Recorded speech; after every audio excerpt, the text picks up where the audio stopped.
Okay, तो last class हम लोग पढ़ रहे थे, रिलेशन रिवीजन कर रहे थे। तो थोड़ा बहुत मैं बता देता हूँ क्या क्या हम लोग पढ़े थे, फिर हम लोग क्वेश्चन करेंगे आज, है ना। तो पहले तो हो गया क्या, रिलेशन कहाँ से निकलता है, Cartesian product of two set से निकलता है। तो दो सेट का कार्टेशियन प्रोडक्ट कैसे होता है, ए और बी दो सेट है तो उनका मल्टीप्लाई करते हो तो ऑर्डर पेयर का फॉर्म में निकलता है। और वही ऑर्डर पेयर में जो एलिमेंट सब है उनमें रिलेशन जो होता है वही हम रिलेशन में पढ़ते हैं, ठीक है। तो रिलेशन जो होता है ए प्लस बी का सबसेट होता है, तो इसलिए नंबर ऑफ रिलेशन का अगर बात करेंगे तो number of relations will be number of subset of A plus B. तो ए प्लस बी में हमारा 2 to the power p cube subset होता है, that is the number of relations. अगर number of non zero relation बोलेंगे तो एक तो कम कर देंगे क्योंकि एक तो 5 रिलेशन भी आता है साथ में। तो अगर रिलेशन ऑन ए बोलेंगे तो it will be 2 to the power p square, है ना। और number of non zero relation will be 2 to the power p square minus 1, ठीक है। तो रिलेशन का डोमेन क्या होता है, फर्स्ट सेट हो गया, जितना सारा ऑर्डर पेयर होता है सारे ऑर्डर के पेयर का फर्स्ट सेट हो गया डोमेन, और सारे ऑर्डर पेयर का जो सेकंड सेट होता है वो हो जाता है रेंज, ठीक है। इनवर्स ऑफ रिलेशन क्या होता है, अगर r is from a to b then inverse will be denoted by r to the power minus 1, and इसको हम लोग b टू a हम लिखते हैं। तो निकालने के लिए हम लोग क्या करते हैं, r और r इनवर्स दोनों का वैल्यू जो होता है, सॉरी r इनवर्स में क्या करते हैं, ऑर्डर पेयर का वैल्यू जो है चेंज कर देते हैं पोजीशन, ठीक है। डोमेन ऑफ r हो जाता है रेंज ऑफ r इनवर्स, और रेंज ऑफ r इनवर्स हो जाता है डोमेन ऑफ r। फिर हम लोग पढ़े थे क्या टाइप्स ऑफ रिलेशन ऑन ए, एक होता है एम्प्टी रिलेशन, जो कि हमारा जो ऑर्डर पेयर सब मिला होगा उनमें से कोई भी वो जो रिलेशन दिया होगा वो ऑर्डर पेयर, कोई भी ऑर्डर पेयर उसको ओपन नहीं कर रहा होगा, वो केस में हमारा एम्प्टी रिलेशन आता है, इसका वर्ड रिलेशन भी हम लोग बोलते हैं। एक होता है यूनिवर्सल और ट्रिवियल रिलेशन, तो a क्रॉस a हम निकालेंगे तो दैट इज यूनिवर्सल और ट्रिवियल रिलेशन हम लोग बोलते हैं। और आइडेंटिटी रिलेशन क्या होता है, उसमें वो अगर ऑर्डर पेयर है तो ऑर्डर पेयर में x और y का वैल्यू हमेशा सेम होता है, उसे इन एडिशन टू दैट कोई भी एक्स्ट्रा एलिमेंट नहीं आना चाहिए, ठीक है। तो जैसे 1 1 2 2 3 3 इस टाइप का चीजें होगा तो आइडेंटिटी रिलेशन हो सकता है। 1 1 2 2 3 3 साथ में अगर 1 3 भी आ गया तो वो आइडेंटिटी रिलेशन नहीं रहेगा।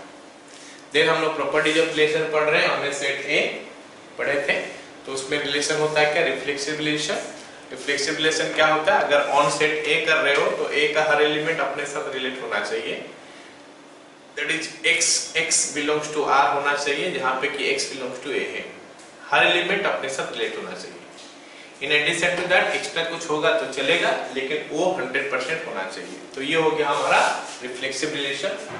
सिमेट्री बोलता है कि अगर AB है तो BA होना चाहिए, अगर AB नहीं है तो BA का बारे में हमको सोचने का जरूरत नहीं है। और ट्रांजिटिव बोल रहा है कि अगर AB है और BC है तो फिर AC होना चाहिए, फर्स्ट सेकंड तो सेकंड के साथ थर्ड, तो फर्स्ट और थर्ड जो है कनेक्टेड होना चाहिए। तो देखो रिलेशन को हम लोग बोलते हैं ट्रांजिटिव। एक रिलेशन जो कि रिफ्लेक्सिव भी होता है, सिमेट्री भी होता है और ट्रांजिटिव होता है, तो उसको हम लोग बोलते हैं क्या, इक्विवेलेंस रिलेशन। चलो एक क्वेश्चन देखते हैं, ट्राई कर दिए क्वेश्चन, देखते हैं कि चेक करते हैं कि ये क्वेश्चन रिफ्लेक्सिव है कि नहीं, सिमेट्री है कि नहीं, ट्रांजिटिव है कि नहीं, है ना।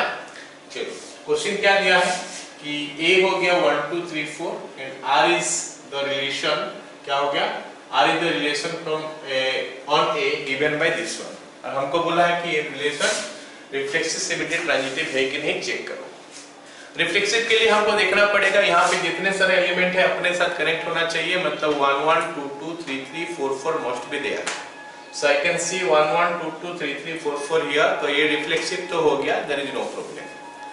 अब अगर हम सिमेट्री का बात करेंगे तो सिमेट्री बोलता है अगर AB है तो BA होना चाहिए, तो यहाँ पे 1 1 है तो इसका उल्टा 1 1 हो तो अपने ही जगह में है, 1 1 2 2 3 3 4 के लिए चेक करने की जरूरत नहीं है। अब अगर हम आगे आ जाते हैं तो 1 2 है तो उसका उल्टा होना चाहिए 2 1, तो 2 1 यहाँ पे है, 3 1 है तो उसका उल्टा होना चाहिए 1 3, वो भी यहाँ पे है। मतलब अभी तक तो रिफ्लेक्सिव चल रहा है और सिमेट्री चल रहा है, तो अभी तक ये रिलेशन जो है रिफ्लेक्सिव भी है और सिमेट्री भी है, तो रिलेशन रिफ्लेक्सिव है और सिमेट्री है। अब ट्रांजिटिव के बारे में चेक करते हैं। ट्रांजिटिव के लिए हम हर एलिमेंट में चेक करेंगे, कोई भी एक छूट गया तो हमारे लिए प्रॉब्लम हो जाएगा, है ना। तो यहाँ पे देखो 1 1, तो इसको A और इसको B मानेंगे, देन फिर देखेंगे B किसके साथ कनेक्ट है, तो यहाँ पे B और C ये है, तो ए और सी कनेक्ट होना चाहिए, मतलब 1 2 कनेक्ट होना चाहिए, जो कि वहीं पे है, तो there is no problem for that. फिर ए बी 1 और किसके साथ कनेक्ट है, 3 के साथ, तो 1 3 वो भी है। ऐसे 2 2 3 3 सारे देख सकते हैं हम लोग, हो रहा है। लेकिन एक एलिमेंट मार्क करोगे तो यहाँ पे ए बी और यहाँ पे ये बी सी है ना, ए बी और बी सी है। ए बी हो गया हमारा 1 2 1, बी सी हो गया हमारा 1 3। तो मतलब क्या हो गया, A and C should be connected, मतलब 2 एंड 3 जो है ना वो कनेक्टेड होना चाहिए, 2 and 3 must be connected. 2 3 belongs to R होना चाहिए था, फिलहाल यहाँ पे नहीं है, इसका मतलब ये ट्रांजिटिव नहीं है, इट इज नॉट ट्रांजिटिव। तो हो गया रिफ्लेक्सिव और सिमेट्री, लेकिन ट्रांजिटिव नहीं हुआ। आई होप सारे को समझ में आ गया वाला पॉइंट, यस नो? चलो अगला सवाल देखते हैं। अगला सवाल हमको क्या बोला है, let B be the set of books in a library, a relation R on B is defined as a b belongs to r if a and b are of same weight। मतलब अभी हमको दिया है क्या, ये condition दे दिया है, a and b का अगर सेम वेट होगा तो a b belongs to r होगा। हम देखते हैं कि ये क्या बोल रहा है, ये क्या बोल रहा है, ऑन सेट b बोला है, ऑन सेट b बोला है, तो यहाँ पे मैं b सेट ड्रॉ करता हूँ, दिस इज b सेट, यहाँ पे भी हमारा ये b हो गया, तो ये b में मैं b1 b2 या फिर स्मॉल में लिखता हूं, b1 b2 b3 ऐसे करके है। अब सबको समझना है कि ये b1 b2 b3 जो मैं लिखा हूं वो एग्जैक्टली है क्या, वो एग्जैक्टली है क्या, these are the name of the books. बोला है कि एक लाइब्रेरी में बहुत सारे बुक है, वो बुक को लेके एक सेट बनाया गया, तो b is equal to set of all the books. तो बुक, पहला बुक का नाम b1, दूसरा का नाम b2, तीसरा का नाम b3, ऐसे करके बहुत सारे बुक्स हैं। तो इसमें से मैं कुछ बुक को रख के कर रहा हूँ, ऐसे काफी सारे तो लिख नहीं पाऊंगा क्योंकि नॉट गिवन कितना है, बट समझाने के लिए चलो 2-3 बुक ही हम सोच लेते हैं। अब बोल रहा है कि रिलेशन तब होगा कि a एंड b का सेम वेट होगा, तो a इस सेट से आएगा सबको पता है, और b इस सेट से आएगा सबको पता है। तो अगर ये इसके साथ सेम वेट होगा तो ये उस रिलेशन के अंदर में चले जाएगा। तो b1 एक बुक है, b1 फिर से सेम बुक है, तो सेम बुक्स अगर है तो वो तो सेम वेट का ही होगा, तो मतलब b1 b1 will be in that relation, b2 b2 will be in that relation, b3 b3 will be in that relation, it will go on। इसका मतलब ये रिफ्लेक्सिव है, ये रिफ्लेक्सिव है, क्योंकि b1 belongs to R होगा, तो ये रिलेशन रिफ्लेक्सिव है। चलो अब देखते हैं कि रिलेशन सिमेट्री होता है कि नहीं, ये रिलेशन जो है सिमेट्री है कि नहीं। सोचो कि हम ऐसा लिख लिए कि b1 b2 belongs to R, b1 b2 belongs to R में ऐसा लिख दिया, क्या ऐसे मैं अपने आप लिख पाऊंगा क्या, नहीं, ये कुछ कंडीशन को ओबे करेगा तो जाकर लिख पाऊंगा। क्या कंडीशन को ये ओबे करना चाहिए, ओबे करना चाहिए कि b1 और b2 का सेम वेट होगा, तो ये बुक और ये बुक का सेम वेट होगा, तो मैं उसको उस रिलेशन का अंदर रख पाऊंगा। चलो ये मान के चला ये दोनों का सेम वेट है। अब मेरे को ये पता है कि b1 और b2 का अगर सेम वेट है तो b2 b1 का भी सेम वेट होगा, तो b2 b1 belongs to r हो जाएगा, मतलब ये सिमेट्रिक हो गया। आई होप सारे को समझ में आया है ना। चलो ऐसे ही अभी ट्रांजिटिव के लिए देखते हैं, फिल करना पड़ेगा इस चीज को। b1 b2 belongs to r, मान लेते हैं b1 b2 belongs to r, और साथ में b2 b3 belongs to r, b2 b3 belongs to r, ये दोनों बिलोंग्स टू r है। बिलोंग्स टू r का मतलब हो गया क्या, सेम वेट है, b1 और b2 का सेम वेट है, b1 b3 का सेम वेट है।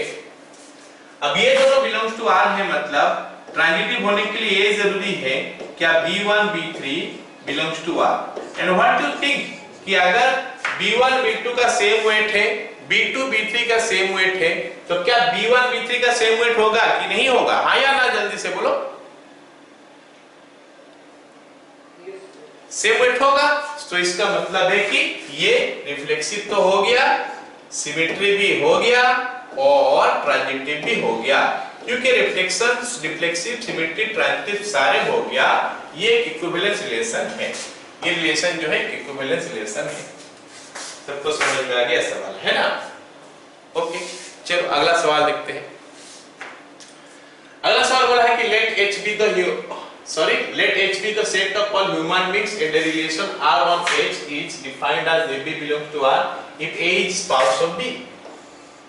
If A is spouse of B, तो AB belongs to R तब हो पाएगा जब A is spouse of B होगा। अब पूछ रहा है कि रिलेशन रिफ्लेक्सिव है क्या, सिमेट्री है क्या, ट्रांजिटिव है क्या? So what do you think? अगर हमारा यहाँ पे बहुत सारे ह्यूमन बींग्स हैं, H1 एक का नाम दे दिया, H2 एक का नाम दे दिया, H3 एक का नाम दे दिया, H4 एक का नाम दे दिया, ऐसे बहुत सारे हैं, H1, H2, H3, H4, ये सब था, है ये सब, ठीक है? H और ये हमारा H होता है। तो ये हो गया हमारा क्या बोलते हैं उसको, relation H set of human beings, यहाँ पे सेट ऑफ ह्यूमन बींग्स। अब क्या H1 अपना स्पाउस बन सकता है? क्या H1 अपना स्पाउस बन सकता है? ऑब्वियसली नहीं है। तो H1 is not a spouse of H1. H1 is not a spouse of H1. मतलब this not belongs to R. इसका मतलब not रिफ्लेक्सिव हो गया, ये रिलेशन रिफ्लेक्सिव नहीं हुआ। अब नेक्स्ट हो गया क्या, H1 H2 are spouse, H1 H2 belongs to R, है ना? What do you think? कि H1 H2 belongs to R है तो क्या H2 H1 belongs to R होगा, है या ना? होगा। तो there H1 H2 spouse है, मतलब H2 H1 is also spouse of each other, so belongs to R। मतलब ये सिमेट्री तो हुआ, रिफ्लेक्सिव हुआ नहीं था, लेकिन ये सिमेट्री तो हुआ। अब ट्रांजिटिव देखते हैं। मान लेते हैं H1 H2 स्पाउस है अपना, और H2 H3 spouse of each other. H1 H2 है और H2 H3 है, ये दोनों मान लेते हैं। H1 H2 are spouse of each other, मतलब बिलोंग्स टू R हो गया। H2 H3 are spouse of each other, ये भी belongs to R हो गया। So what do you think? क्या हमको लगता है कि H1 और H3 spouse of each other होगा? H1 H3 spouse of each other होगा क्या? Obviously नहीं होगा। तो हमारा क्या हो जाएगा, ये ट्रांजिटिव नहीं हुआ, मतलब ये नॉट रिफ्लेक्सिव, रिफ्लेक्सिव नहीं हुआ, या फिर रिफ्लेक्सिव में मैं क्रॉस मार देता हूँ, सिमेट्री में टिक मार देता हूँ, ट्रांजिटिव हमारा क्रॉस हो गया। मतलब सिमेट्री खाली हुआ और ट्रांजिटिव नहीं हुआ, रिफ्लेक्सिव भी नहीं हुआ। तो कहाँ पे ये reflexive and symmetry, symmetry and transitive, neither reflexive not symmetry not transitive. तो इसमें ऑप्शन में नहीं है वो चीज, है ना, जो हो रहा है ऑप्शन में नहीं है। तो that will be what, symmetry हो रहा है बट रिफ्लेक्सिव और ट्रांजिटिव नहीं होगा। ठीक है सर, बोलो। वो हस्बैंड वाइफ को बोलो, है ना।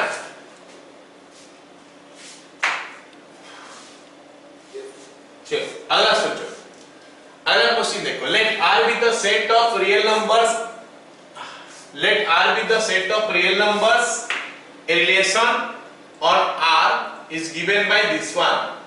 अच्छा, यहाँ पे रिलेशन जो है ना उसका नाम R1 दे दिया है, रिलेशन ऑन R उसका नाम R1 दे दिया है, क्योंकि R is real number already use हो रहा है यहाँ पे, तो रिलेशन का नाम अभी R1 दे दिया है। तो यहाँ पे हमारा सेट ऑफ रियल नंबर है, यहाँ पे हमारा सेट ऑफ रियल नंबर है, यहाँ पे हमको रिलेशन दिया है, R1 उसका नाम है। ये रियल नंबर R है, ये रियल नंबर R है। अब हमको बोला क्या है कि AB belongs to R1 तब होगा, मतलब यहाँ पे A है सोचो और यहाँ पे B है सोचो, ये दोनों को हम कनेक्टेड तब कर पाएंगे अगर 1 plus A into B greater than 0 होगा। तो अब पूछा है कि रिलेशन रिफ्लेक्सिव है कि नहीं, सिमेट्री है कि नहीं और ट्रांजिटिव है कि नहीं, है ना। चलो अब देखो, अगर मैं ए ले लूंगा, ए बिलोंग्स टू आर होगा कि नहीं मैं पता करूंगा। ए बिलोंग्स टू आर होगा एस क्या होगा देखो तो 1 plus A into A that is equal to 1 plus A square greater than 0। ये सबको पता होना चाहिए कि ए बिलोंग्स टू आर होगा ही। क्यों? क्योंकि जब इसके जगह में मैं ए लेता हूं तो it will B 1 plus A square. अब जब मैं 1 प्लस ए स्क्वायर बोलता हूं तो ए स्क्वायर पॉजिटिव होगा या फिर 0 हो सकता है। 1 प्लस मिनिमम इसका अगर ले लूं 0 तो भी वो पॉजिटिव है, इसका मतलब ए बिलोंग्स टू आर होगा। All of you getting it? अब देखो if A B belongs to R, अब ये मान के चला कि A B belongs to R है, implies 1 plus AB greater than 0. This implies 1 plus BA greater than 0. ये ऑब्वियस बात है ना भाई, अगर 1 plus AB greater than 0 होगा तो 1 plus BA भी तो greater than 0 होगा, क्योंकि उनमें फर्क क्या है? AB is equal to BA हमारा रियल नंबर में होता है, रियल नंबर हमेशा कम्यूटेटिव होता है, so that is why BA belongs to R हो जाएगा। क्योंकि BA belongs to R हो गया, AB belongs to R था, BA belongs to R हुआ, तो ये सिमेट्रिक भी हो गया।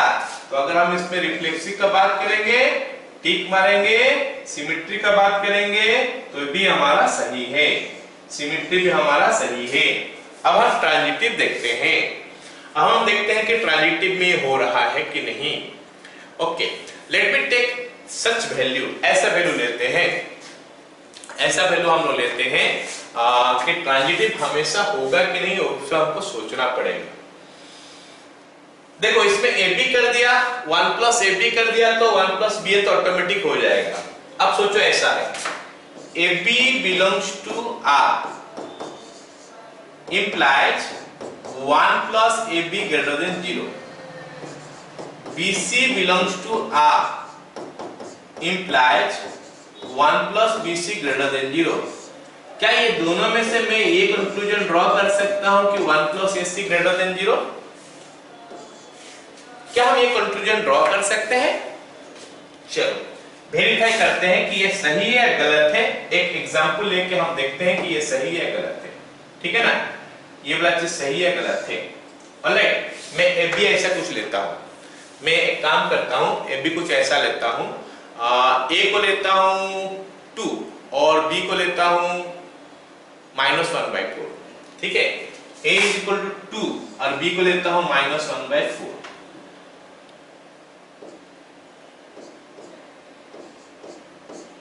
ठीक है? a = 2 और b = -1/4, मैं सही लिखा ना?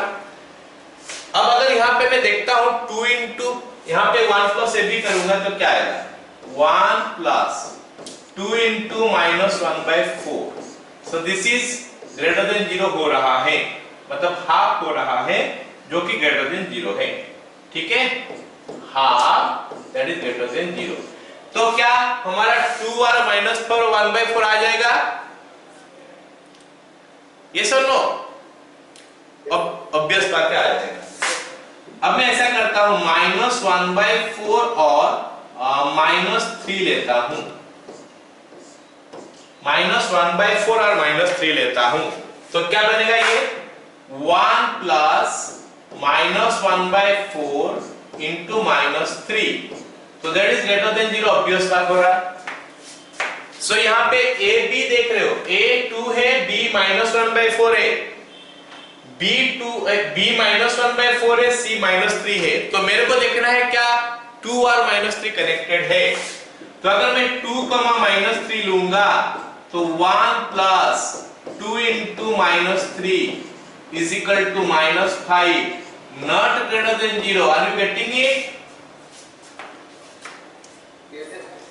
That means transitive नहीं हुआ। So this is one of the example I have taken. You can think of other examples as well. The examples what I have given is not fixed. You can think of other examples as well. तो यहाँ पे ये दो number ले लोगे 3 और 1/7, 1/8 कुछ ले लोगे माइनस में, फिर यहाँ पे माइनस में एक तो ले लोगे, फिर उसके बाद प्लस में जो दूसरा माइनस जो है वो बड़ा ले लेना, सो दैट इनका प्रोडक्ट जो है 1 से -1 से कम हो जाए, so that you will get that one. मतलब ये ट्रांजिटिव नहीं हुआ, तो रिफ्लेक्सिव हुआ था, सिमेट्री हुआ था, लेकिन ट्रांजिटिव नहीं हुआ। सिमेट्री एंड ट्रांजिटिव नहीं हुआ but not reflexive, reflexive and symmetry but not transitive, मतलब ये बी हमारा करेक्ट हो गया। Clear all of you? अगला सवाल देखिए, अगला सवाल इंपॉर्टेंट सवाल है।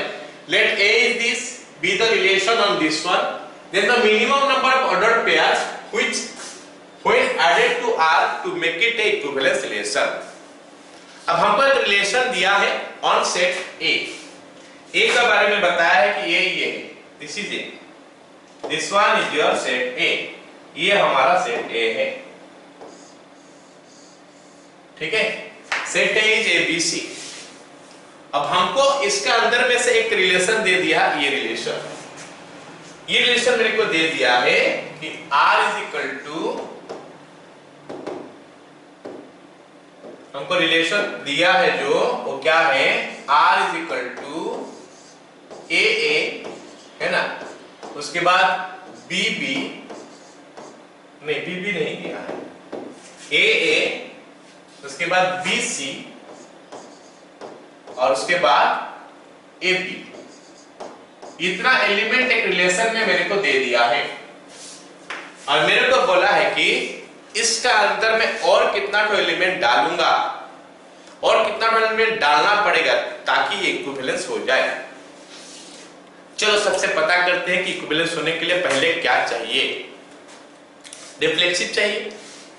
रिफ्लेक्सिव के लिए क्या होना चाहिए, अगर ऑन सेट A बोला है तो फिर AA, BB और CC होना चाहिए।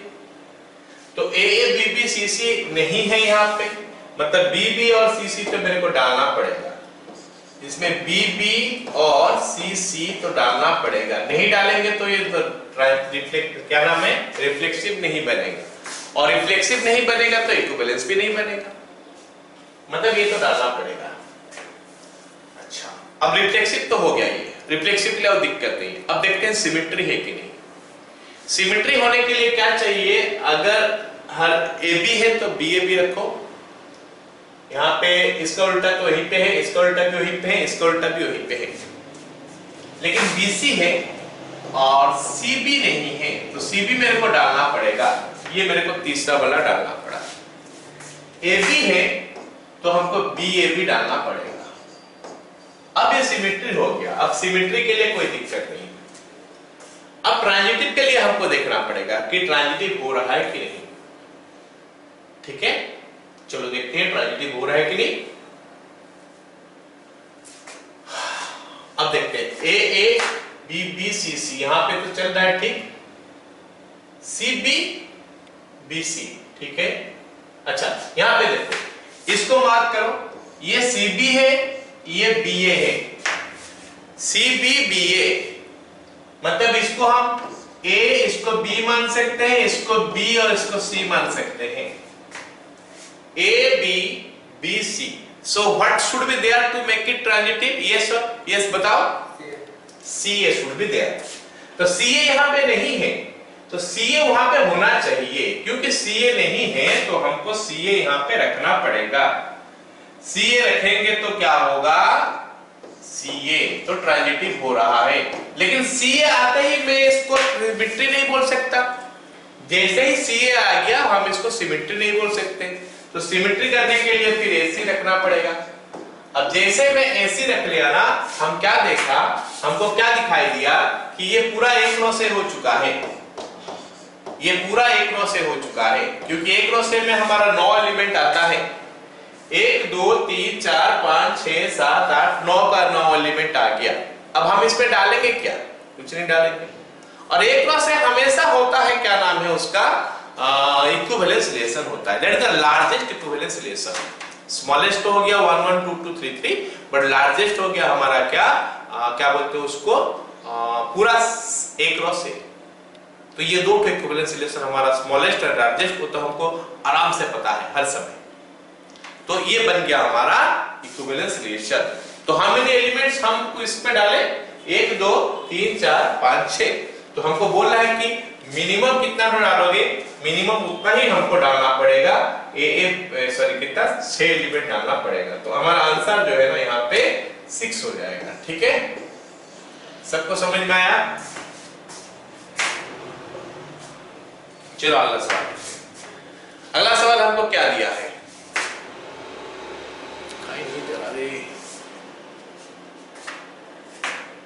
क्या दिया है? Let T be the set of all triangles in euclidean plane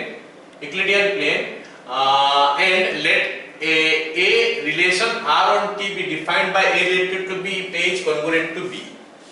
okay, तो अभी हमको बोला है क्या, यहाँ पे हमारा सेट ऑफ ट्राइंगल्स है, ये T हो गया, ये T हो गया, है ना, ये ट्राइंगल्स का सेट हो गया। इसमें मैं मान लेता हूँ 1 2 3 4 5 6 ऐसा लिख रहा हूँ, फिर 1 2 3 4 5 6 ऐसा लिख रहा हूँ। अब हमको बोला है कि सेट ऑफ ट्राइंगल्स, 1 एक ट्राइंगल का नाम है, 2 एक ट्राइंगल का नाम है, 3 एक ट्राइंगल का नाम है, ये सब एक ट्राइंगल का नाम है।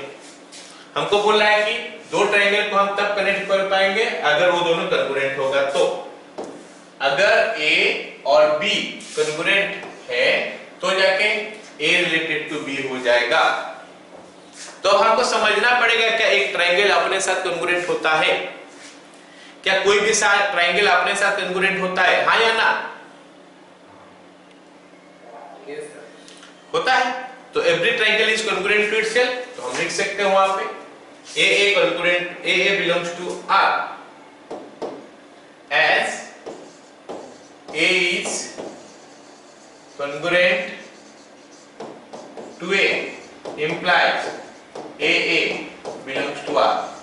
ऐसे ही if A is congruent to B, B is congruent to A। A is congruent to B का मतलब मैं क्या माना कि AB belongs to R, और इसमें से ये इंप्लाइज हो चुका है कि BA belongs to R, मतलब ये सिमेट्रिक भी हो चुका है, रिफ्लेक्सिव हो चुका था, अभी सिमेट्रिक भी हो चुका है। ट्रांजिटिव देखते हैं, A is congruent to B if A is congruent to B और B is congruent to C। A is congruent to B का मतलब AB belongs to R में मान चुका हूं और BC belongs to R में मान चुका हूं। अब हम अपना ज्योमेट्री का कॉमन सेंस लगा के बोलेंगे कि अगर AB belongs to R है, BC belongs to R है, तो क्या AC belongs to R है? AC belongs to R है क्या? So A is congruent to C implies AC belongs to R, मतलब ये ट्रांजिटिव भी हो चुका है, रिफ्लेक्सिव हुआ, सिमेट्री हुआ, ट्रांजिटिव हुआ, सारे हो गया, मतलब ये इक्विवेलेंस हो गया। This relation is equivalence. क्या समझ में आया सबको? चलो अगला सवाल देखते हैं। अगला सवाल हमको क्या दिया है कि late R is equal to this one be the relation on set 3 6 9 12 the relation is। अब हमको चेक करने के लिए बोल रहा है कि क्या क्या है। अब चेक करते हैं। चेक करने के लिए पहले सबसे रिफ्लेक्सिव देख लेते हैं कि रिफ्लेक्सिव है कि नहीं है ना। रिफ्लेक्सिव के लिए क्या चाहिए? 3 3 6 6 9 9 12 12 ये सब है, मतलब रिफ्लेक्सिव तो है नहीं है। अब सिमेट्री देखते हैं, जो भी है उसका उल्टा एलिमेंट है कि नहीं। यहाँ पे 6 12 है तो 12 6 नहीं है, मतलब सिमेट्री नहीं है। रिफ्लेक्सिव तो हो गया है, रिफ्लेक्सिव हो चुका है, सिमेट्री नहीं हुआ। अब ट्रांजिटिव देख लेते हैं थोड़ा। 6 12 है नहीं, शुरू से देखते हैं 3 3 3 3 3 3 और 3 9, तो 3 9 होना चाहिए, है 3 12 वो भी है, 3 6 वो भी है। अब 6 6 देखते हैं, 6 कनेक्टेड टू 12 तो 6 12 वो भी है। इसमें से जब जाओगे तो सब मिलेगा हमको। इधर देखते हैं 3 9, अब 9 किसी के साथ कनेक्टेड नहीं है ना, ओके। 6 12 12 किसी के साथ कनेक्टेड नहीं है, कोई बात नहीं। अच्छा 3 9 9 किधर है, 3 12 12 किसका, अच्छा 3 12 इसमें 12 3। हाँ तो ये सब जगह तो सब मिल रहा है मेरे को लगता है, मतलब क्या हो गया, रिफ्लेक्सिव एंड ट्रांजिटिव हो गया, सिमेट्री नहीं हो रहा है, ठीक है ना। रिफ्लेक्सिव हो गया, सिमेट्री नहीं हुआ, ट्रांजिटिव हो रहा है, रिफ्लेक्सिव एंड ट्रांजिटिव ये वाला हो गया। क्लियर, ऐसे सारे एलिमेंट के लिए हमको चेक करना पड़ेगा। हाँ हाँ सारे के चेक करो क्या है इसमें, क्या है 6 12 हमको AB और BC चाहिए, तो यहाँ पे ये जगह से AB दिख रहे हैं, B हमारा 3 है, 3 और किसके साथ कनेक्टेड है, 3 9 के साथ कनेक्टेड है, तो AB यहाँ पे BC हो गया, तो AC होना चाहिए 3 9, वो तो अपने जगह में है, बाकी सब में देख लोगे तो मिल जाएगा, यहाँ से यहाँ तक सब जगह ऑटोमेटिक मिल जाएगा। इधर से हमको चेक करना पड़ेगा, 6 12 AB हो गया, अब B और किसके साथ कनेक्टेड नहीं है, तो you have to leave it. 3 9 B यहाँ पे 9 हो गया, 9 किसके साथ कनेक्टेड नहीं है, इधर देखोगे तो यहाँ पे आ जाएगा। 3 12 12 किसी के साथ और कनेक्टेड नहीं है ना, ऐसे 6 और किसी के साथ कनेक्टेड नहीं है, इस तरफ में जो कनेक्शन है उस हिसाब से तो आ ही जाए, तो you have to check that. चलो अगला सवाल देखते हैं। Let R is equal to xy such that xy belongs to A, है ना, x plus y is equal to 5, then this one is what, ये रिलेशन रिफ्लेक्सिव है कि नहीं, तो बताना पड़ेगा सबको कि ये रिलेशन रिफ्लेक्सिव है कि नहीं। यहाँ पे हमको दिया है सेट A, फिर से हम सेट A ले रहे हैं, सेट A हमारा कितना है 1 2 3 4 5, और यहाँ पे भी हमारा 1 2 3 4 5 है, दिस इज सेट A, और रिलेशन हमको दिया है क्या कि x plus y is equal to 5, तो ऑब्वियस बात है कि 1 1 not belongs to R as क्या होगा बताओ, as 1 plus 1 is equal to not equal to 5, तो हमको xy तब लेंगे, xy belongs to R तब होगा जब x plus y का वैल्यू 5 होगा, 1 1 नहीं होगा, 2 2 नहीं होगा, 3 3 नहीं होगा, लेकिन एक एलिमेंट ही काफी होता है बताने के लिए कि रिफ्लेक्सिव नहीं है। अब देखते हैं कि सिमेट्री है कि नहीं, चलो 1 4 लेके देखते हैं, 1 4 बिलोंग्स टू R हो गया, क्योंकि 1 plus 4 is equal to 5 हो गया, तो 4 plus 1 भी तो 5 होता है, 4 plus 1 is equal to 5, तो 4 1 बिलोंग्स टू R, तो 1 4 बिलोंग्स टू R हो रहा है, तो 4 1 बिलोंग्स टू R हो रहा है, लेकिन ऐसा नहीं कि मैं ये एग्जांपल लिया इसीलिए हो रहा है, बाकी इसको फिल करना पड़ेगा सबको, क्योंकि यहाँ पे x plus y बोला है, अब x और y का जगह में उल्टा पुल्टा करने से भी तो ऑटोमेटिकली सेम आ जाएगा, है ना, तो 1 plus 4 5 होगा, तो 4 plus 1 5 होगा, 2 plus 3 5 होगा, तो 3 plus 2 5 होगा, तो ये हमेशा के लिए होगा, मतलब सिमेट्री तो हो रहा है, रिफ्लेक्सिव नहीं हुआ था, सिमेट्री तो हो रहा है। ट्रांजिटिव देख लेते हैं, एक एग्जांपल ले लेते हैं सीधा, 1 4 बिलोंग्स टू R, ये हो गया, 2 3 1 4 belongs to R, 4 1 belongs to R, ऐसा तो हम बोल सकते हैं xy और इसको yz, या फिर AB और इसको BC मानो, but 1 1 not belongs to R, मतलब नॉट ट्रांजिटिव, मतलब ये खाली सिमेट्री हुआ, ना रिफ्लेक्सिव हुआ ना ट्रांजिटिव हुआ। R is symmetry but not reflexive and transitive, option A में है, ये करेक्ट हो गया। क्लियर, सबको समझ में आया?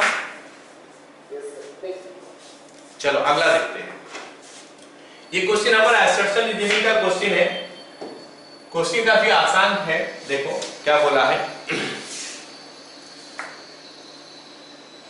स्टेटमेंट हमको क्या दिया है, the relation R on set n cross n be defined as AB belongs to AB related to CD if A plus D is equal to B plus C for all CD belongs to n cross n, we are equivalence relation, बोला है कि assertion पे बोला है कि ये equivalence relation है, और नीचे रीजन इसका बोल रहा है कि इक्विवेलेंस क्या है, इसीलिए रीजन बोल रहा है कि any relation R is equivalence relation if it is reflexive, symmetry and transitive, मतलब अगर ये स्टेटमेंट सही होगा तो ये तो इसका करेक्ट एक्सप्लेनेशन ही है, क्योंकि इक्विवेलेंस रिलेशन का एक्सप्लेनेशन नहीं होता है कि जो रिफ्लेक्सिव है, सिमेट्री है, ट्रांजिटिव है, उसी को इक्विवेलेंस रिलेशन बोलते हैं।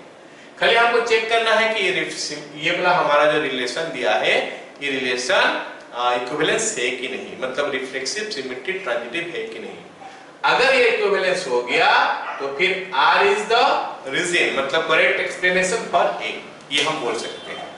ठीक है, चलो अब देखते हैं कि इक्विवेलेंस हो रहा है कि नहीं। अब देखो हमको क्या बोला है कि the relation R on set n cross n। अब देखो n क्रॉस n बोलने से क्या A क्रॉस B जैसा ही है, और n क्रॉस n में जो सारे एलिमेंट आएगा ना वो ऑर्डर पेयर का फॉर्म में आएगा। n क्रॉस n में सारे एलिमेंट जो आएगा ऑर्डर पेयर का फॉर्म में आएगा, मतलब कुछ ऐसा। ये हमारा n क्रॉस n है और यहां पे भी हमारा n क्रॉस n है। रिलेशन यहां से यहां तक है। हमको रिलेशन बोला है n क्रॉस n से n cross n, relation on the set n cross n, तो यहां पे n क्रॉस n है, यहां पे भी n क्रॉस n। तो इसका अंदर का एलिमेंट क्या होता है? a b a c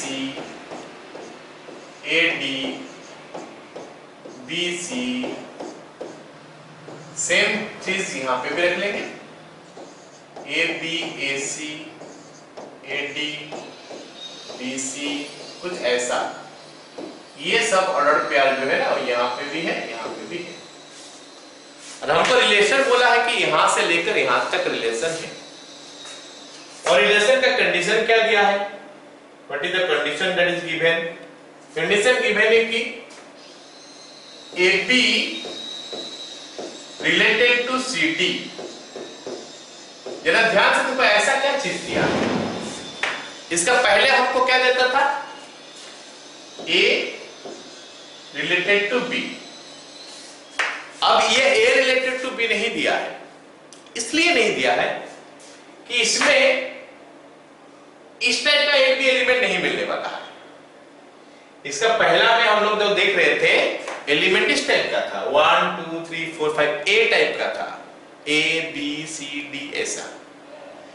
लेकिन इसमें एलिमेंट इस टाइप का आएगा नहीं, इसीलिए A रिलेटेड टू B देगा नहीं, इसीलिए A रिलेटेड टू B देगा नहीं। यहां पे AB, यहां पे A का जगह में ही AB है, AB related to CD।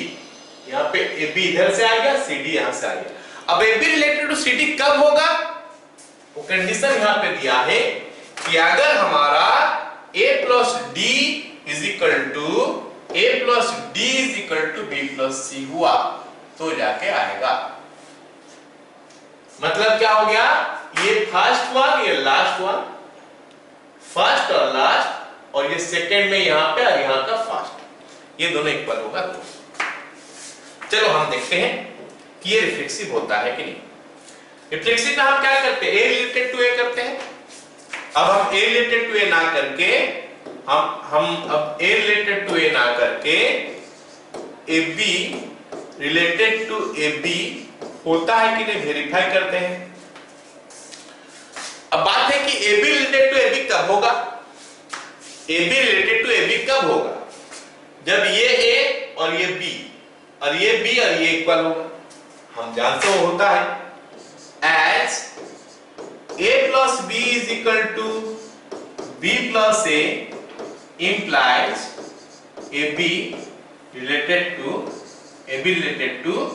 BA और AB related to AB। मतलब ये रिफ्लेक्सिव तो हो गया, रिलेशन रिफ्लेक्सिव तो हो गया। अब सिमेट्री देखते हैं। सिमेट्री बोलता क्या है?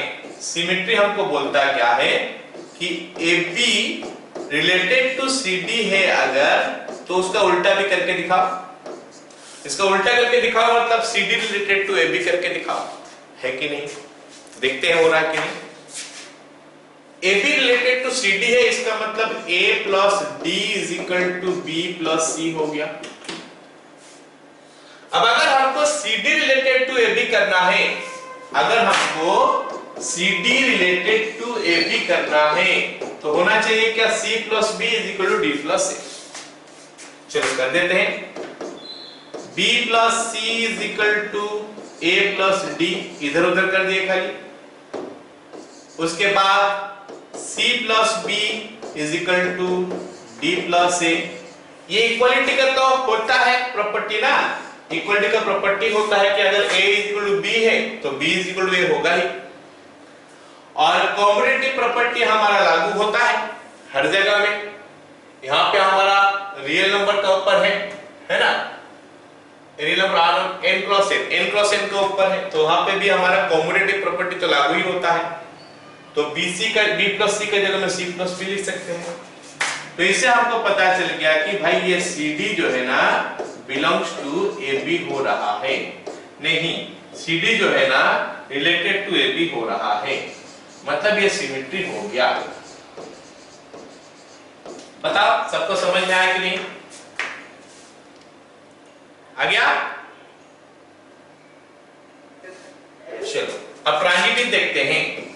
AB related to CD, CD related to EF, CD related to EF, ये दोनों हमको गिवन है। अब हमको रिलेट करना है किसको किसके साथ? AB को EF के साथ। तो AB को EF के साथ कब रिलेट होगा? जब A plus F is equal to B plus C हो जाएगा। तो देखते हैं होता है कि नहीं। A plus D is equal to B plus C हो गया। यहाँ पे C plus F is equal to D plus E हो गया। दोनों को ऐड कर देते हैं तो मिलेगा A plus D plus C plus F is equal to B plus C plus D plus E। तो D के साथ D कैंसिल, C के साथ C cancel, implies A plus F is equal to C plus E। या फिर हम सीधा बोल सकते हैं कि AB रिलेटेड टू EF।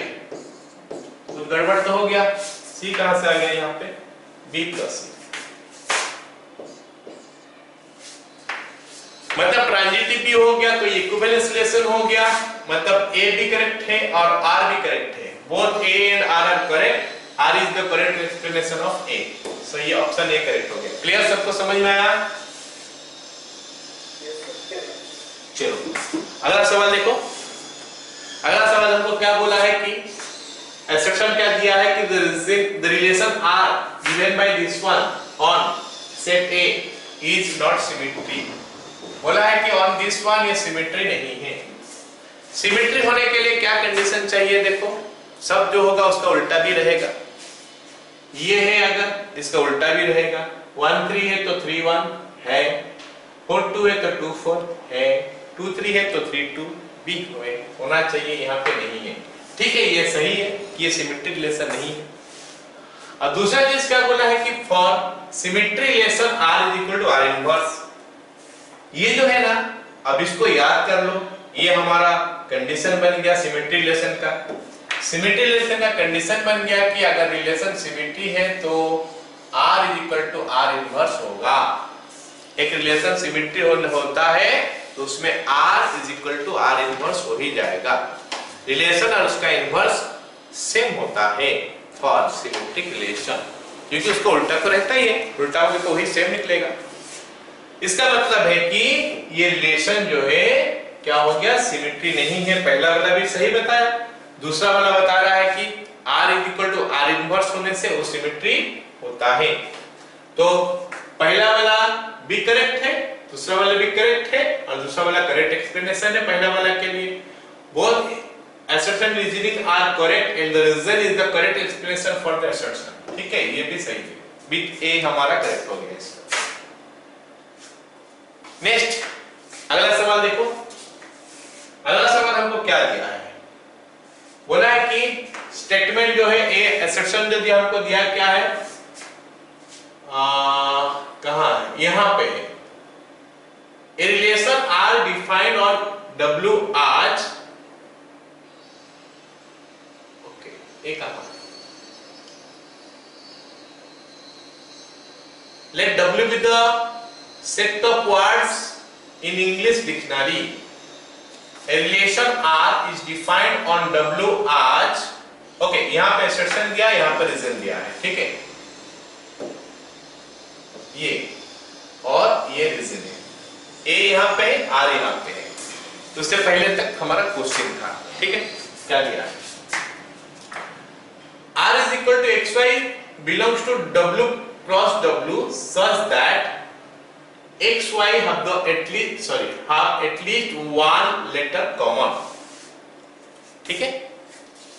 तो यहाँ पे हमको बोला क्या है, हमको सवाल में बोला क्या है कि यहाँ पे ये W हो गया, यहाँ पे ये हमारा W हो गया। अरे W है क्या, W का बारे में क्या बताया, व्हाट इज W, यहाँ पे हमको जो W दिया है, W का बारे में क्या बताया, W क्या है, W बोला है क्या, W is the set of words in the English dictionary। तो यहाँ पे वर्ड्स भरा हुआ है, ये वर्ड 1 है, वर्ड 2 है, वर्ड 3 है, वर्ड 4 है, ऐसे करके वर्ड 1, वर्ड 2, वर्ड 3, वर्ड 4 ऐसे करके बोला कि रिलेशन रिफ्लेक्सिव है कि नहीं, ऑटोमेटिकली हो जाएगा ना रिफ्लेक्सिव, आर इज रिफ्लेक्सिव 100% होगा। अगर सेम वर्ड लोगे तो कॉमन तो रहेगा ही उसमें, है ना। x is not that x and y have at least one letter common, तो अगर सेम लोगे तो कॉमन आ ही जाएगा। r is reflexive, r is symmetric, symmetric होगा अगर W1 W2 हम करेक्ट कर लेते हैं, मतलब हम ये मान के चलते हैं कि W1 W2 जो है ना वो दोनों हो गया हमारा क्या, ऐसे दो वर्ड जिसमें कोई एक लेटर एटलीस्ट कॉमन है। तो अगर W1 W2 हो जाएगा तो W2 W1 तो ऑटोमेटिकली हो जाएगा, ये तो ऑब्वियस बात है। मतलब ये भी सही है और ये भी सही है, मतलब A भी करेक्ट है और B भी करेक्ट है, मतलब सर A भी करेक्ट है और R भी करेक्ट है। Both A and R are true and R is the correct explanation of pen। ये तो नहीं है, एक रिलेशन सिमेट्रिक अगर होगा तो रिफ्लेक्सिव होगा, वो तो उसका नहीं है। A and R are correct but R is not the true explanation of pen। Obvious बात है कि R इसके लिए ट्रू एक्सप्रेशन नहीं है, मतलब सेकेंड वन हमारा करेक्ट होना चाहिए, समझ रहे हो, B हमारा करेक्ट होना चाहिए। C तो बोला A is true R is false, ये ट्रू है या फॉल्स, ये तो नहीं है, A is false ये भी गलत है। आगे सबको समझ में ये सवाल, yes or no? चलो अगला सवाल देखो। Let R be the set of relation of the set of integers given by R is equal to AB such that 2 divides A minus B।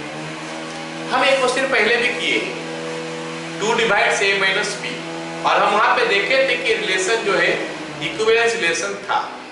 तो इक्विवेलेंस रिलेशन तो है ही, मतलब रिफ्लेक्सिव भी होगा, सिमेट्रिक भी होगा, ट्रांजिटिव भी होगा, मतलब ये स्टेटमेंट करेक्ट है, A is correct statement, assertion सही है। रीजन क्या है, A is the relation, a relation is said to be reflexive if x plus belongs to R। ये भी सही है, मतलब ये दोनों सही है और साथ में ये करेक्ट एक्सप्लेनेशन भी है, ये जो है ना इसके लिए करेक्ट एक्सप्लेनेशन भी है। तो both A and R are true and R is correct explanation of P, तो ये हमारा सही है, क्योंकि ये रिलेशन रिफ्लेक्सिव तब होता है जब x बिलोंग्स टू R होता है for all x belongs to जो पहला सेट होगा, मतलब जिस सेट का ऊपर बोला है, अभी Z बोला है तो Z का ऊपर रहेगा। Okay, now let us come to the next one. Consider the set A, this one.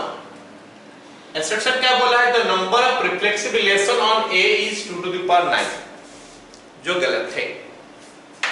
Number of reflexive relation का फॉर्मूला क्या बताया था हमें, number of reflexive relations, number of reflexive relations जो होता है वो होता है 2 to the power n square minus n होता है। अब यहाँ पे n के जगह में कितना है, 3 है। यहाँ पे जो हमारा n दिया है a is equal to 1, 3, 5, इसका मतलब यहाँ पे n का वैल्यू हमारा 3 है। तो फिर नंबर ऑफ रिफ्लेक्सिव रिलेशन कितना हो जाएगा 2 टू द पावर 9 माइनस 3 मतलब 2 टू द पावर 6 हो जाएगा। तो ये तो रॉन्ग है, पहला वाला तो रॉन्ग है। दूसरा वाला क्या बोला है R is said to be reflexive if X belongs to R for all X belongs to A। ये तो सही है। फर्स्ट रॉन्ग है, फॉल्स है, सेकंड ट्रू है। तो both A and R true गलत, both A and R true गलत, A is true गलत है, A is false, R is true सही है। मतलब ऑप्शन डी हमारा करेक्ट हो गया यहाँ पे। आगे समझ में सबको? यस और नो? अगला क्वेश्चन देखो, ये इंपोर्टेंट क्वेश्चन है कि बाय इंस्पेक्शन हमको इसको देखना पड़ता है, कोई जनरल फॉर्मूला है नहीं इसमें, ठीक है। हमको क्या बोला है कि number of equivalence relation defined in the set this one, इसका ऊपर हमारा कितना तो इक्विवेलेंस रिलेशन बन सकता है। हमको सेट दिया है एस, एस में हमारा कितना तो एलिमेंट है 3 तो एलिमेंट है। एस सेट में हमारा 3 एलिमेंट है, S equal to A B C, और हमको सवाल में बोला है कि कितना तो इक्विवेलेंस रिलेशन हम निकाल सकते हैं इसमें से। चलो वो इक्विवेलेंस रिलेशन सब निकालते हैं, खुद सोच सोच के क्या क्या हो सकता है। पहला इक्विवेलेंस रिलेशन जो होगा ना ए बी और ये सी इनको लेके इक्विवेलेंस रिलेशन निकालेंगे। पहले इक्विवेलेंस रिलेशन हो गया पहला वाला। दूसरा वाला एक को बढ़ाते हैं, देखते हैं R2 इज इक्वल टू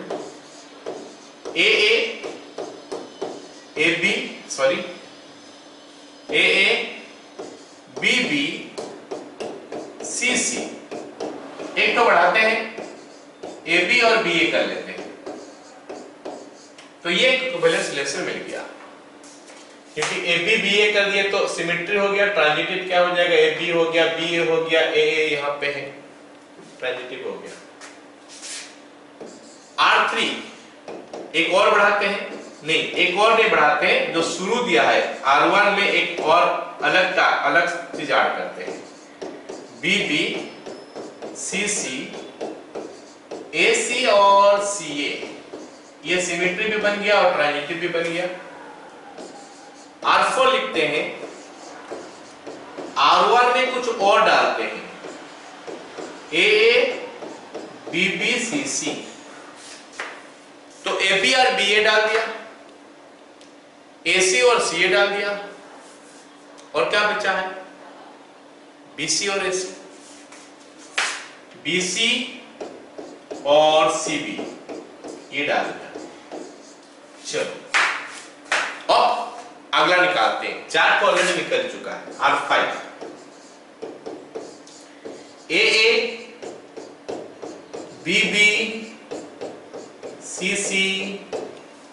अब क्योंकि और अलग एलिमेंट कुछ है ही नहीं एक्स्ट्रा, तो इनको लेके एक्स्ट्रा क्या हो सकता है देखते हैं। AB BA, तो थोड़ा कुछ एक्स्ट्रा और डालते हैं, AB BA कुछ एक्स्ट्रा डालेंगे, AC डालते हैं तो CA डाल सकते हैं। अब इतना डालने के बाद हम थोड़ा देख लेंगे कि क्या ये ट्रांजिटिव भी हो रहा है, रिफ्लेक्सिव सिमेट्री तो हो रहा है, ट्रांजिटिव भी हो रहा है क्या। तो यहां पे अगर हम मार्क करेंगे ना तो देखते हैं है कि नहीं ट्रांजिटिव। अब देखो यहां पे हो गया क्या, BA यहां पे हो गया AC, AB BC, मतलब AC होना चाहिए, BC कनेक्टेड होना चाहिए। इसको फर्स्ट सेकेंड और फर्स्ट सेकेंड थर्ड हो गए, AB और इसको BC बोलो, तो BC कनेक्टेड होना चाहिए, तो BC कनेक्शन यहाँ पे है नहीं, तो BC को भी हमको मजबूरी में अभी डालना पड़ेगा। और जैसे ही BC में डालूंगा तो मेरे को CB भी डालना पड़ेगा सिमेट्री बनाने के लिए। लेकिन जैसे CB डालता हूं तो एक रो से पूरा निकल के आ गया ये, तो और एक्स्ट्रा तो हो नहीं सकता। तो हमारे पास कितना हो गया, 5 तो इक्विवेलेंस रिलेशन निकाल पाए। हम ए से लेकर ऑन सेट ए में अगर 3 ठो एलिमेंट है तो उसमें 5 ठो इक्विवेलेंस रिलेशन निकलता है। समझ में आया सबको? Got it? चलो अगला देखो इक्विवेलेंस क्लास क्या है। Equivalence class of an element A belongs to A। On A ही हम निकालते हैं। ऑन A एक सेट A है, उसका पर हम लोग इक्विवेलेंस रिलेशन निकाले थे, अभी इक्विवेलेंस क्लास निकाल लें ऑन सेट A। जैसे यहां पे एक सेट है, ये सेट A है, A to A हमारा रहेगा। यहां पे एक एलिमेंट क्या है? A है। अब हमको बोला कि इसका इक्विवेलेंस क्लास निकालो, तो अगर रिलेशन इक्विवेलेंस रहा तो जाके इक्विवेलेंस क्लास आएगा। A एक सेट है, R एक रिलेशन है on A, R is a relation on A। अगर R इक्विवेलेंस होगा तो उसमें इक्विवेलेंस क्लासेस मिलेगा। तो अगर इक्विवेलेंस रिलेशन है और हमको बोल रहा है कि A का इक्विवेलेंस क्लास निकालो, तो that is a set. Equivalence class of A is a set. तो सेट में होता क्या है? वो हर एलिमेंट होता है जो A के साथ कनेक्टेड होगा। ये कनेक्टेड है, ये कनेक्टेड है, ये कनेक्टेड है, ये कनेक्टेड है, ये कनेक्टेड है, तो इनको लेके एक सेट बना दोगे तो वो बन जाएगा equivalence class of A। R of A, equivalence class of the relation A, इसको स्क्वायर ब्रैकेट के अंदर भी लिखते हैं इक्विवेलेंस क्लास ऑफ A को, इज इक्वल टू एक सेट है। वो सेट में क्या होता है? X होता है। X क्या? ये एलिमेंट सब। ये कौन सा एलिमेंट है? जो एलिमेंट A के साथ कनेक्टेड है, that is equivalence class of A। चलो देखते हैं, हमको अभी बोला है क्या? Let R is equal to A, B such that A minus B mod is a multiple of 4। मतलब प्लस और माइनस से फर्क नहीं पड़ता, 4 का मल्टीपल होना चाहिए। मतलब 0 हो सकता है, 4 हो सकता है, 8 हो सकता है, 12 हो सकता है, इस टाइप का चीजें हो सकता है। With the relation R on the set of A, A क्या है? belongs to Z है, जहां पे कि x belongs to Z है, जहां पे कि x का वैल्यू 0 से लेकर 12 तक है। मतलब अल्टरनेटिवली ये तो इतना घुमा फिरा के दिया है, लेकिन इसमें ये बोल रहा है कि एलिमेंट जो है ना 0 से लेकर 12 है। 0 1 2 3 4 5 6 7 8 9 10 11 और ये 12। 0 1 2 3 4 5 6 7 8 9 10 11 और ये 12 है। This is Z, this is Z। ये हमको दिया है। अब हमको बोल रहा है कि भाई इक्विवेलेंस क्लास ऑफ 1 निकाल के बताओ। ये 1 का इक्विवेलेंस क्लास निकाल के बताओ। तो हम देखेंगे 1 किसके साथ कनेक्टेड है। क्या 1 0 के साथ कनेक्टेड हो सकता है? चलो चेक करते हैं। बोल रहा है कि 1 0 के साथ कनेक्टेड होने के लिए 0, 1 बिलोंग्स टू R होना चाहिए। अब ये बोल रहा है कि AB बिलोंग्स टू R तब होगा जब A माइनस B का mod is a multiple of 4 होगा। अब A माइनस B का मॉड बोलने से 0 माइनस 1 होता है। 0 माइनस 1 का मॉड होता है 1, नॉट बिलोंग्स टू या फिर not a multiple of 4, not a multiple of 4। ये नॉट ए मल्टीपल ऑफ 4 आया। इसका मतलब कि 0 1 नॉट बिलोंग्स टू R है, मतलब कोई भी कनेक्ट नहीं हो सकता है 1 के साथ। जो कनेक्ट होगा उसको हमको लेना है। अब हमको सोचना है कि हम कौन कौन सा चीज को कनेक्ट करेंगे, हम किस किस को कनेक्ट करेंगे, ये हमको सोचना है। ठीक है, तो हमको लग रहा है कि 1 कनेक्ट हो जाएगा, क्योंकि 1 माइनस 1 0 होता है। 5 कनेक्ट हो जाएगा, 5 माइनस 1 होता है, 9 कनेक्ट हो जाएगा, और कुछ कनेक्ट नहीं हो पाएगा। तो हमारा आंसर जो है होगा ना 1 5 9 होगा। ये हमारा आंसर हो गया। क्या सभी को समझ में आया इक्विवेलेंस क्लास ऑफ वन?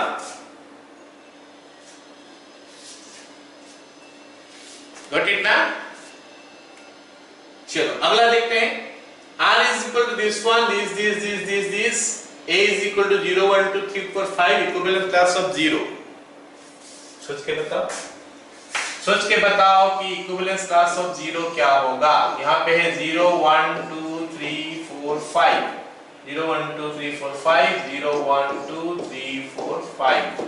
ये सेट A है, ये भी सेट है, यहाँ से यहाँ तक गया। क्या हुआ कि a माइनस b जो है 2a माइनस b को डिवाइड करता है। तो 0 का इक्विवेलेंस क्लास कौन कौन आएगा? 0 जा सकता है, 2 जा सकता है, 4 जा सकता है, और कोई जा सकता है क्या? नहीं, मतलब 0, 2, 4 ये हमारा आंसर होना चाहिए। अब इसका आंसर देखो, this one on Z, then the equivalence class of what? तो इसके साथ क्या कनेक्टेड होगा? इक्विवेलेंस क्लास ऑफ 0, 0 के साथ 0 कनेक्ट होगा, 3 और -3, 6 और -6, 9 और -9, क्योंकि उनको माइनस करोगे तो that will be A multiple of 3 आएगा। तो हमारा आंसर आना चाहिए 0 प्लस -3 प्लस -6 प्लस -9, यही सब आना चाहिए। क्लियर? ओके, अगला देखो। a minus b is a multiple of 5. Let me tell you this one. A minus b is divisible by n. इसको हम क्या बोलते हैं? a minus b congruence, A congruent B modulo n, है ना? A minus b is divisible by n को हम लोग A congruent B modulo n ऐसा भी लिखते हैं। सिंबॉलिकली लिखते हैं A congruent B mod bracket में n, तो A congruent B mod n ऐसा भी लिखते हैं। तो इसमें ऑन जेड होना चाहिए, अगर ऑन जेड है तो on Z lesson on Z मतलब जेड टू जेड हो गया हमारा इंटेजर्स। ठीक है, तो in this case number of equivalence class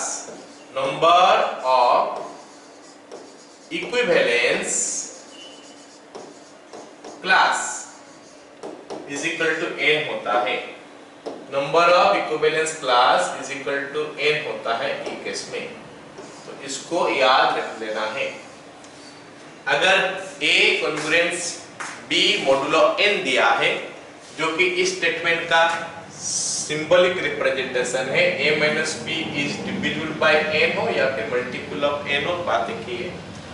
तो उसको सिंबॉलिकली हम ऐसे लिखते हैं, तो उस पे नंबर ऑफ इक्विवेलेंस क्लास आता है कितना? n।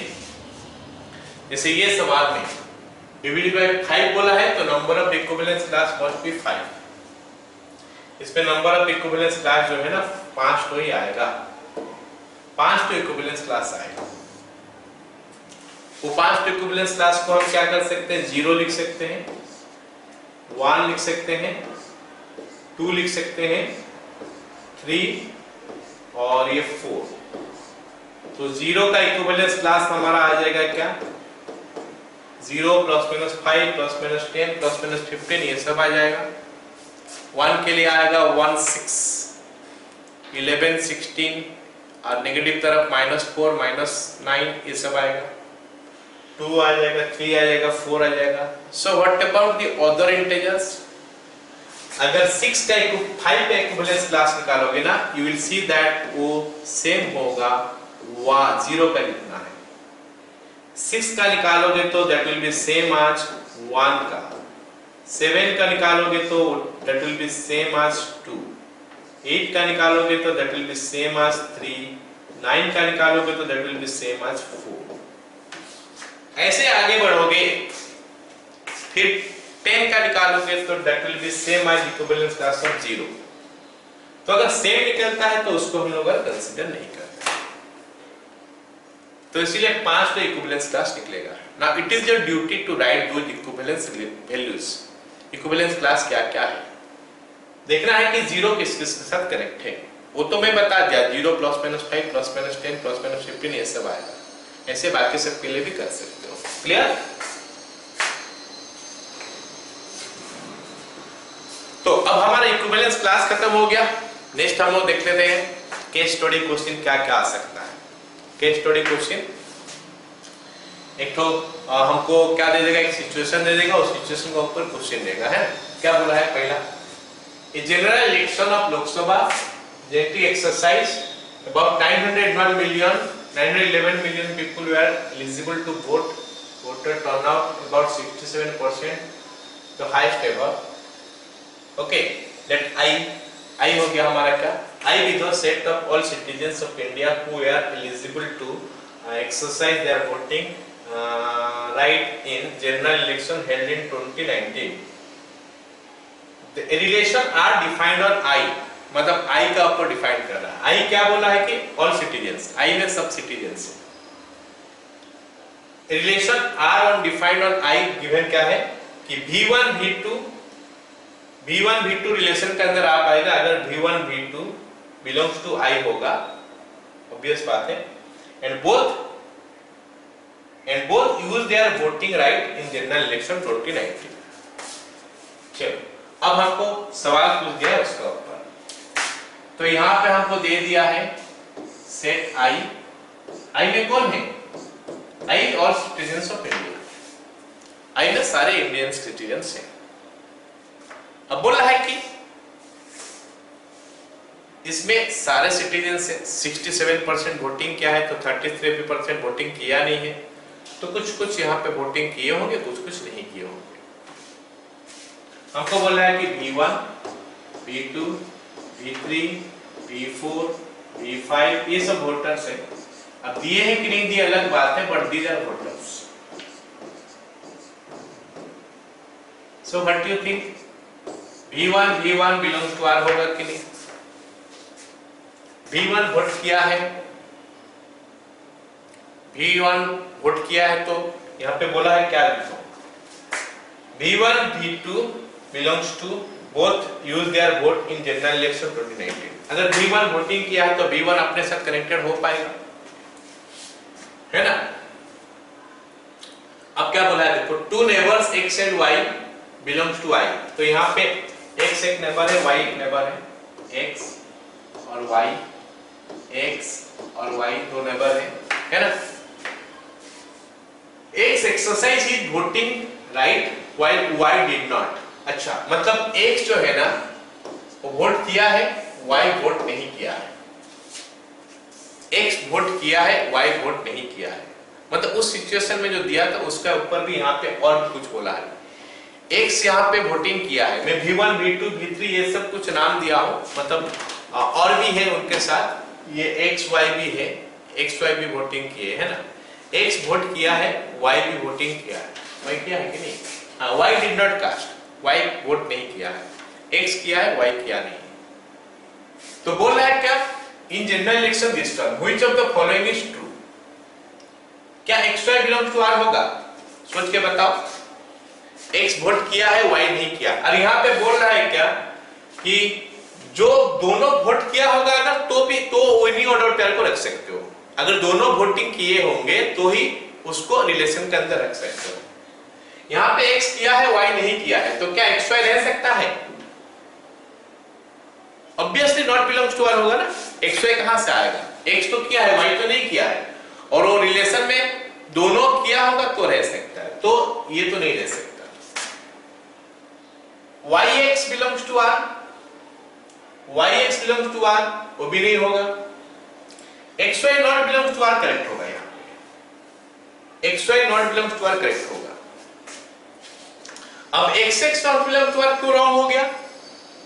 क्योंकि भाई X तो वोट किया है, तो दूसरा X तो सेम आदमी है, वोट किया है, तो वो तो होना चाहिए इसका अंदर। इसका मतलब ये पहला वाला करेक्ट ये हो गया। अब नेक्स्ट केस देखते हैं।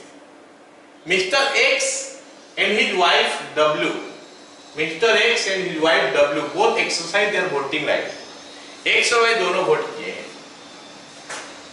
तो बताओ which of the following is true? HW and WX belongs to R। मेरे को लगता है ये होना चाहिए। HW दोनों वोट किए तो आएगा ही, WX दोनों वोट किए वो तो उल्टा है तो आएगा ही। HW belongs to R but WX not belongs to R नहीं होगा।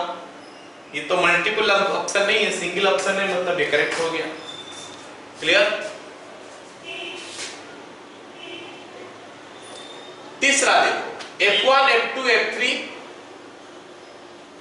three friends F1, F2, F3 exercise their voting in general election 2019। मतलब F1, F2, F3 तीनों वोट किया है, इसका मतलब F1, F2 belongs to R होना चाहिए, F2, F3 belongs to R होना चाहिए, F1, F3 belongs to R होना चाहिए। देखते हैं यहाँ पे क्या बोला है ऑप्शन में। F1, F2 belongs to R, F2, F3 belongs to R, F1, F3 belongs to R, तो ये तो करेक्ट है। ये पहला वाला तो हमारा करेक्ट हो गया, और मल्टीपल ऑप्शन नहीं है तो ये हमारा आंसर होना चाहिए। फिर भी थोड़ा वेरीफाई कर लेते हैं। F1, F2 belongs to R, F2, F3 belongs to R, ये सही है। F1, F3 not belongs to R, ये तो गलत हो गया। F1, F2 belongs to R, F2, F2 belongs to R, ये तो सही है। F3, F3 not belongs to R, ये तो नहीं होगा क्योंकि F3 तो वोट किया है। F1, F2 not belongs to R, F1 भी किया है, F2 किया है, तो belongs to R होना चाहिए। F2, F3 belongs to R होना चाहिए, तो इसलिए करेक्ट गलत हो गया। आगे देखते हैं अगला सवाल। The above defined relation R is, क्या ये सिमेट्री है, रिफ्लेक्सिव है, ट्रांजिटिव है, ऐसा बोला है। तो हम देखते हैं कि X Y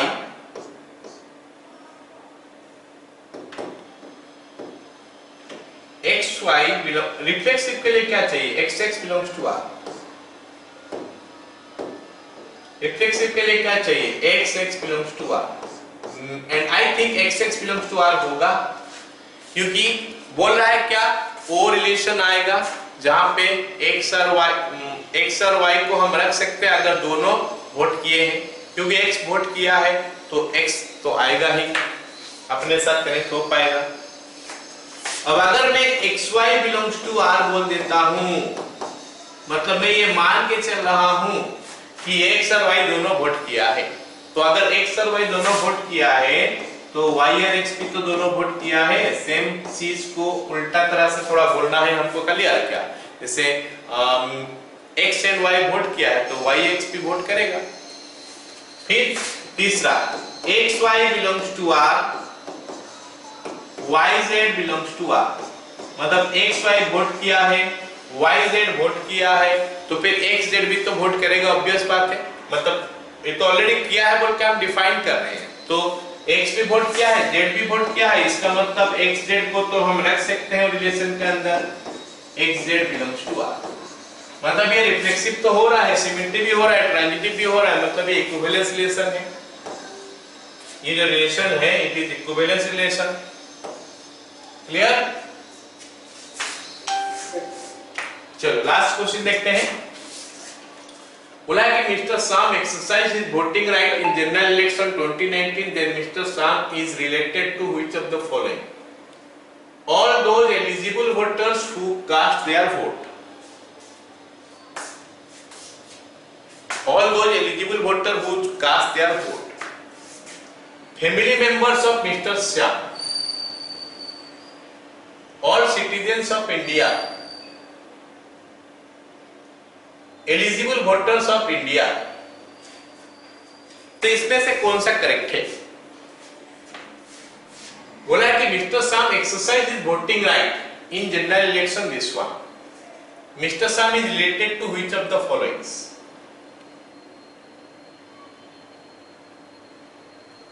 All those eligible voters who cast their vote, उनके साथ रिलेट कर रहा है कि नहीं? मिस्टर शाम जो है वोट कर दिया है तो वो तो उन्हीं के साथ मैच कर रहा है ना जो ऑलरेडी वोट किया हुआ है। फैमिली मेंबर्स ऑफ मिस्टर शाम, अगर वो वोट नहीं किया होगा तो उनके साथ उसको कैसे रिलेट करेंगे? All citizens of India, citizens of India में एलिजिबल भी है, एलिजिबल नहीं है वो भी है, और जो एलिजिबल है वो वोट किया है कि नहीं किया कोई गारंटी नहीं है, तो इसलिए उनके साथ रिलेट नहीं हो सकता। एलिजिबल वोटर्स ऑफ इंडिया, बात वही हो गया कि एलिजिबल जो था सारे के सारे वोटिंग करने गए नहीं, तो इसलिए तो वोट करने गए तो इसको तो उनके साथ रिलेट करना पड़ेगा जो ऑलरेडी वोट कर दिए हैं। Got it?